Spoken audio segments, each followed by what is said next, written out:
Mesdames et messieurs, heureuse de vous retrouver sur la radio-télévision communautaire, la RTC. Bonjour et bienvenue dans ce flash. Des viols, des agressions sexuelles, des violences physiques et d'autres abus que subissent les enfants remettent en cause leur protection et leur bien-être. Des citoyens parlent de la lassitude des parents vis-à-vis de leurs enfants. Comment garantir la sécurité des enfants? C'est l'interrogation de Mahmoud Afé dans ce reportage. Chaque jour, de nombreux enfants subissent des violences physiques ou sexuelles, souvent dans une indifférence généralisée. Ces abus déjà alarmants sont aggravés par la négligence de certains parents, qui accordent parfois peu d'attention à la sécurité de leurs enfants. Il y a beaucoup de parents qui ne surveillent pas leurs enfants, qui trouvent les enfants n'importe où et à n'importe quelle heure. Et quand il y a un problème, ils viennent nous dire « mon enfant n'a pas dit qu'il allait là-bas ». Tu vois des enfants qui n'ont même pas 10 ans traîner dans la rue et tu te poses la question « où sont leurs parents ?» ou bien « est-ce qu'ils en ont ?» C'est vraiment préoccupant. Une liberté excessive sans encadrement adéquat augmente le risque pour les enfants d'être confrontés à des situations périlleuses. À certaines heures, un enfant ne devrait pas être dehors. Nous les parents, nous dormons parfois à minuit et laissons nos enfants dehors jusqu'à des heures tardives. Ils sont en danger car des personnes mal intentionnées peuvent en profiter pour leur faire du mal. Face à cette liberté préoccupante, la protection et le bien-être des enfants ne doivent plus reposer uniquement sur les épaules des parents. Chaque parent, avant de dormir, devrait vérifier si ses enfants sont à la maison. Mais de nos jours, ce n'est plus le cas. Avant, dans les villages, les maisons n'étaient pas fermées à clé et pourtant les enfants ne sortaient pas. Contrairement à aujourd'hui, même si tu fermes les portes à clé, les enfants arrivent à sortir et on ne sait pas quel moyen. Même quand ils vont à l'école, nous n'avons pas l'esprit tranquille car on ne sait pas qui ils vont croiser. Je dis souvent à mes enfants de ne pas répondre aux inconnus, même s'ils leur proposent des bonbons ou des cadeaux. C'est seulement à leur retour que je suis rassurée. La sécurité des enfants doit être érigée en priorité absolue. Elle exige une vigilance constante, une sensibilisation accrue et une action concertée. Parents, éducateurs, institutions et citoyens doivent unir leurs efforts pour protéger les enfants des individus mal intentionnés et des environnements hostiles. Face à la recrudescence des accidents de la circulation, le GIE des transporteurs de poids lourds de la région de Kaffrine a organisé une formation qui s'est tenue le samedi, du samedi au lundi plutôt 6 janvier à l'intention de 25 chauffeurs. L'objectif de cet atelier était de renforcer les compétences des jeunes conducteurs de la région, mais également de le renforcer par rapport à la maîtrise du tableau de bord de leur véhicule. Les propos de satisfaction des responsables des organisations présents sont recueillis par Fatou Sall. Les accidents deviennent de plus en plus nombreux. C'est ainsi que nous avons décidé d'aider les enfants. Sur ce, j'ai créé un GIE et j'ai déposé cela à la 3FPT. Après, nous avons eu un accord pour organiser cette formation pour les jeunes. Le groupement compte 25 membres. D'ailleurs, l'atelier a duré 3 jours et je pense que durant cette période, chacun a acquis de nouvelles connaissances car certains jeunes transporteurs ignoraient certaines choses. Mais avec cette formation, ils ont appris beaucoup de choses.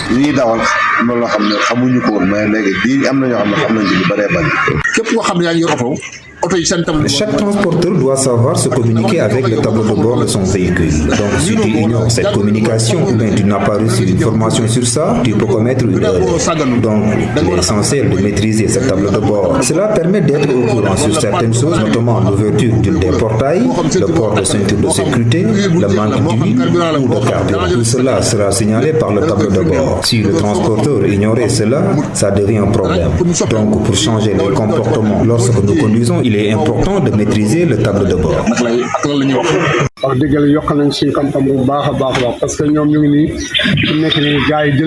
Vraiment, nous avons beaucoup appris durant cette formation parce que chaque transporteur a acquis de nouvelles connaissances qu'ils n'ont pas auparavant. Les véhicules d'hier et aujourd'hui sont différents parce que le monde a évolué avec les véhicules électroniques. Donc chaque conducteur doit maîtriser toutes les fonctionnalités du tableau de bord. Parfois même le portail derrière peut souffrir. Dans ce cas, tu vas le savoir grâce au tableau de bord. Beaucoup de jeunes transporteurs ici présents ne le savaient pas, mais maintenant, ils ont tout appris.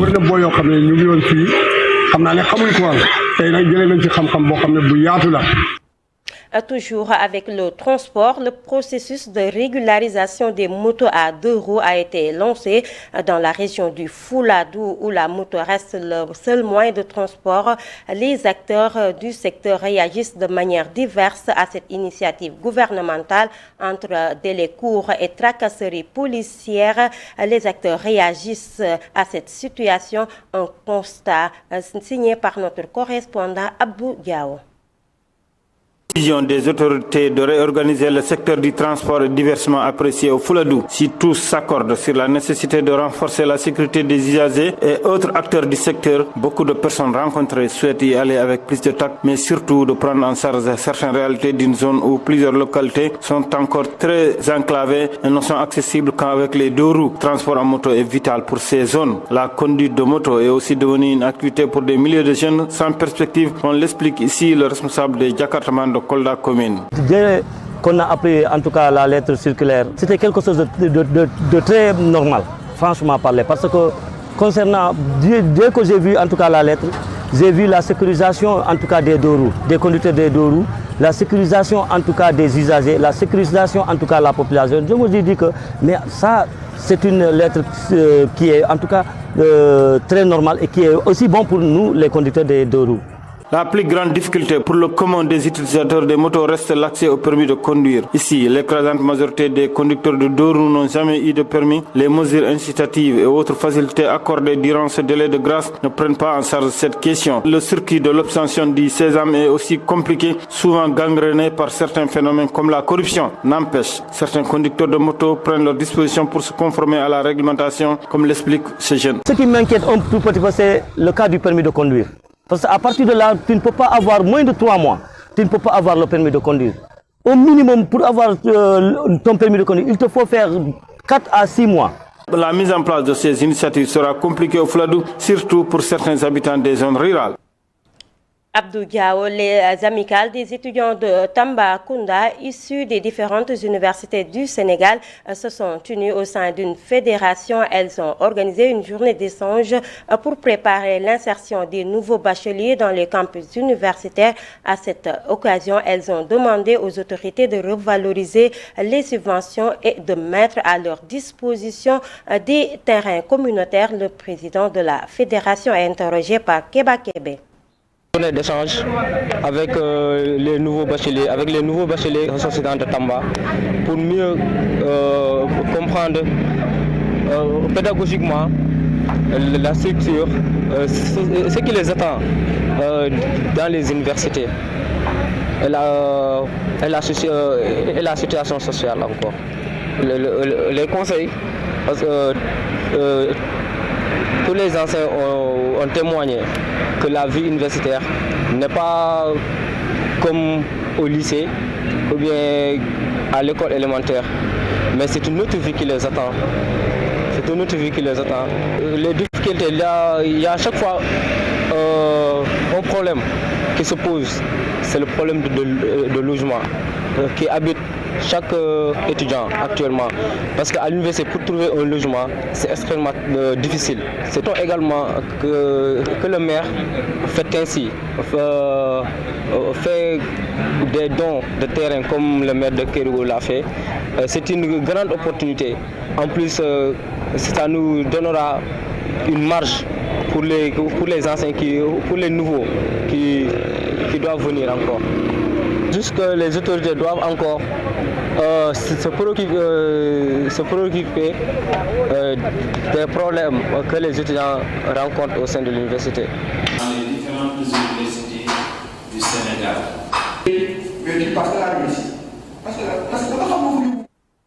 Et pour finir, la généralisation de la déclaration de patrimoine visant à renforcer la transparence dans la gestion des finances publiques est une initiative saluée par plusieurs acteurs de la société civile, politique, économique du pays. Selon eux, elle pourrait jouer un rôle crucial dans la lutte contre la corruption, bien que son efficacité reste à évaluer dans les mois à venir. C'est un reportage de Oumar Sissé. Concernant la déclaration de patrimoine, elle sera généralisée à tous les agents de la fonction publique sans exception. Cette annonce du président de la République concernant la transparence dans la gestion des finances publiques est bien accueillie par le commissaire principal aux enquêtes économiques, André Almami Fodé Fossar Souane. Je pense que pour mettre tout le monde à l'aise, cette déclaration doit être de mise. Que l'on demande à chaque fonctionnaire de déclarer ce dont il dispose, ce qu'il a comme fortune. Aussi, quand il ne sera plus en fonction, on pourra faire la comparaison pour savoir si l'enrichissement, s'il y a enrichissement, si cela a été licite ou illicite. Pour le commissaire principal aux enquêtes économiques en service au ministère de l'Industrie et du Commerce, cela doit inclure même ceux qui œuvrent dans le secteur privé. Moi, je pense qu'il faut même aller au-delà des agents de l'État, parce qu'aujourd'hui, il n'y a pas que des agents de l'État que l'on soupçonne d'enrichissement illicite. Il y en a qui sont dans le privé aussi, qui peuvent s'enrichir illicitement. Selon Aliou Diallo, conseiller départemental à Sédhiou, l'application stricte de cette mesure permettra de lutter efficacement contre la corruption à grande échelle. En tout cas, même si ça ne lutte pas intégralement contre la corruption, parce que les Sénégalais, ils sont très intelligents, c'est de très bons comptables et de très bons juges. Mais je pense que quand même, ça va diminuer, même si ça n'enlève pas intégralement vraiment les problèmes de corruption, mais je pense que ça va diminuer à grande échelle.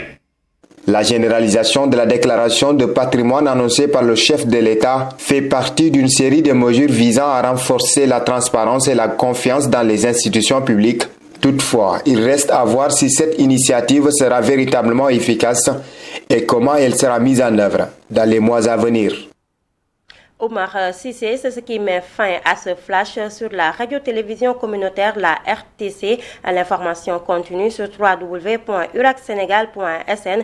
Vous aurez tout à l'heure l'actualité en poulard avec Aminata Abdoulaye Watt. Merci et excellente journée à toutes et à tous.